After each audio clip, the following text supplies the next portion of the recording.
booktube. It seems I'm in a bit of a list mood today because I went through all my shelves. You've seen how many books I have because I've done my bookshelf tours in the last couple months.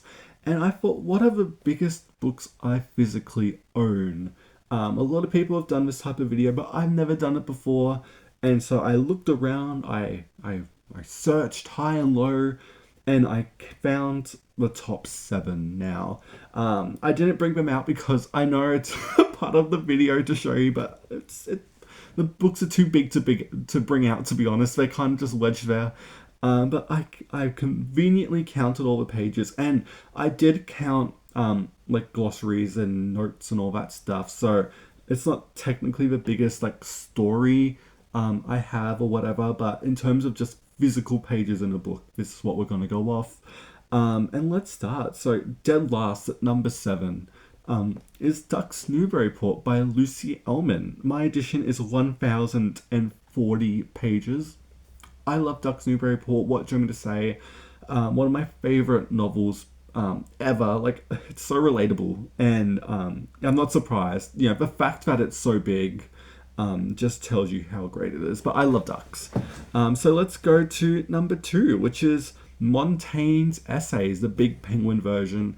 I have a copy of it. I actually, yeah, it's somewhere on that shelf. But I've actually read Montaigne's essays. I've done an essay a day for God knows how long, and I annotated. I tabbed it up, and I absolutely adore Montaigne's essays. His essay on just smells, I love so much. And Montaigne, as much as he's just so smart, and I could literally, he could write anything, and I would read it. But don't sleep on his essays. They're so lovely. You know, it's kind of like Sherlock Holmes, where it's like, don't binge them all at once, but just sprinkle them throughout your life and you have so much fun. So yeah, Montaigne is sadly at number six. So what's at number five? Well, number five is the Penguin Deluxe edition of Jane Austen's novels. It's 1,296 pages. Again, I'm including anthologies too, just because why not? This is a collection of all six of her novels. The introduction is just incredible. I love it so much. And it is the only physical book of Jane Austen I own. I have like the Penguin Black Spine of like just some of her juvenilia or whatever. But in terms of her novels, I only have that one, and I kind of don't need any more. I'm not tempted to buy multiple copies of Austen, let alone like an English classic author where I can't even use the excuse of translations. But yeah, that's at number whatever it was. The next one we're getting bigger, is Les Mis, of course, by Victor Hugo, which is 1,330 pages. Of course it is. It's very big. I did audiobook it as a teen.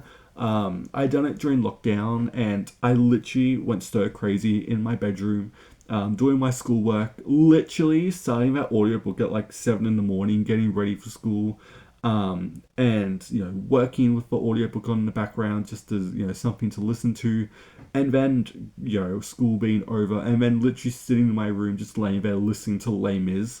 And I also done the Brothers Karamazov too in that same way. And I have I don't know what to think of Les Mis, to be honest. It's not my favourite Hugo. I think The Hunchback of Notre Dame is a genuinely perfect novel. And Victor Hugo's poetry, oh my god, don't sleep on that. But Les Mis sure is a novel. Let's just say that. The next one is what's next? Clarissa by Samuel Richardson. Again, I have the Big Penguin Black Spine. That's 1,536 pages. And I wonder how many of that is notes too, compared to just the sheer length that is the epistolary novel Clarissa. I read Pamela, but I haven't read Clarissa yet. I'll get to it soon at some point. And then number two, we're getting pretty big now. I've got the King James Bible, but the Norton Critical Edition.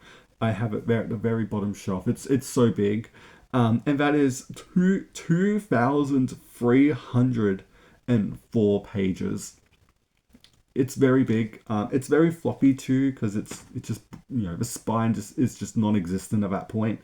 I can't remember who does the notes for it, but I love it so much. I don't go to it as much as I should, but when I'm in like a King James Bible mood, I do tend to pick it up. But I still stick to my Oxford World Classics edition because I don't have the Penguin Black spine of the Bible, or I may go to the Geneva or Tyndale if I'm doing the New Testament or whatever. But yeah, that's number two. And number one, I know this is a bit of a cop out because I don't own this book anymore, but it is scary how big this book was.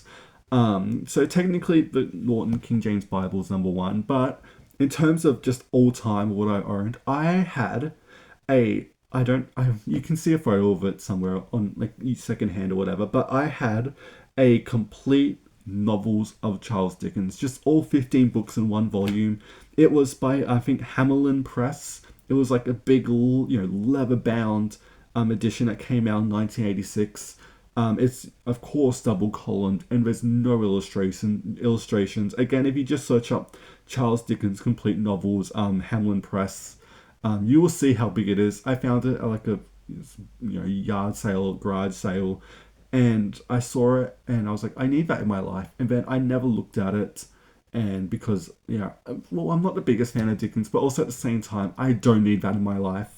It's just too big and so heavy to read, and I loved it so much though.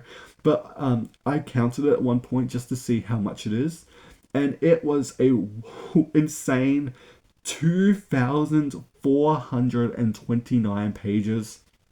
Yeah, that was the biggest book I've ever owned, and I got rid of it because it was just taking up space, and I hope someone has that book now and just loves it because it's just so like insanely big. And but yeah, I'm glad to say I owned a complete Dickens novel. Like literally, I had all 15 novels just wedged into one book. And yeah, that's just some of the biggest books I've owned and have right now. What are the biggest books that you own? Do we have any similarities? Let me know in the comments. And yeah, thank you so much for watching BookTube, and I will see you next time.